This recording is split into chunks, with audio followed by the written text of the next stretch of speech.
Start. Under Order 8, Rule 1, the defendant is required to file written statement after receipt of summons and produced all the documents upon which the defendant relies. Stop.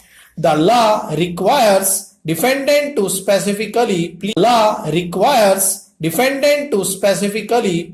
all new facts, and when once the written statement is filed, ordinarily no pleadings of subsequent written statement are permissible. Stop. Order 8 Rule 9 is to the effect that no pleading subsequent written statement shall be presented except by leave of court and upon such terms as the court feels fit. Stop.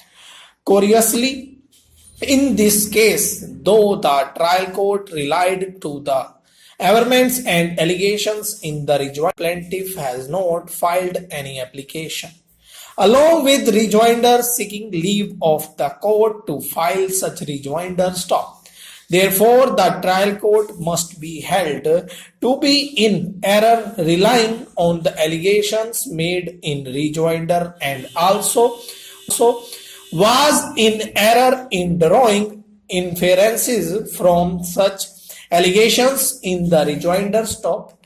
The trial court, as noticed earlier, came to the conclusion that there was a collusion between the first defendant, the sixth defendant, and Bahadur, though there was no even a whisper in the evidence of PW1 and PW3 to that effect, nor there was any pleading in the plaint. Stop there.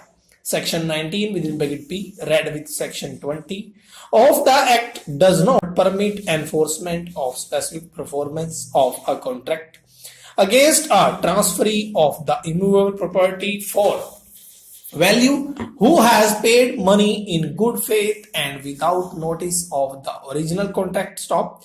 That is to say, if third party has purchased the suit scheduled property subsequent to the date of original contract under bona fide impression and in good faith for value. Stop.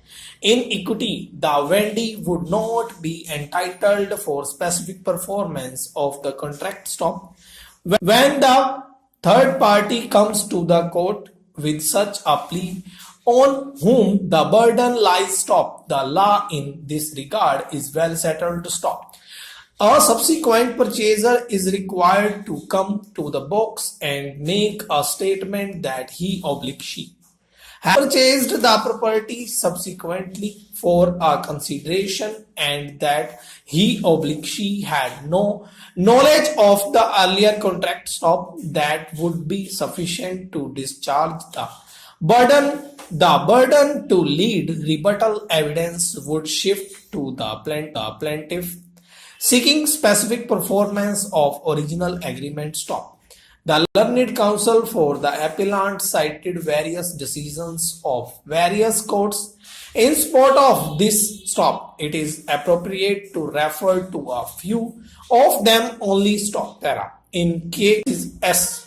AIR 1928 all 307 with Supra Division Bench of the Allahabad High Court dealing with Section 27 of the Specific Relief Act 1877 made the following observations. Stop there. There is, however, an exception in favor of a transferee for value who has paid his money in good faith and without notice of the plaintiff's contract. Stop. From the language of this section, it is clear that any person who wishes to bring himself within the exception must in the first instance show that he is entitled to that exception. Stop.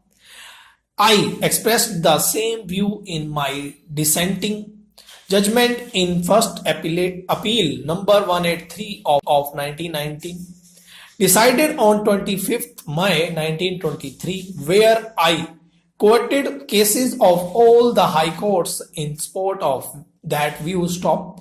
Out of these, I may only refer to the case of N versus D and us versus stop.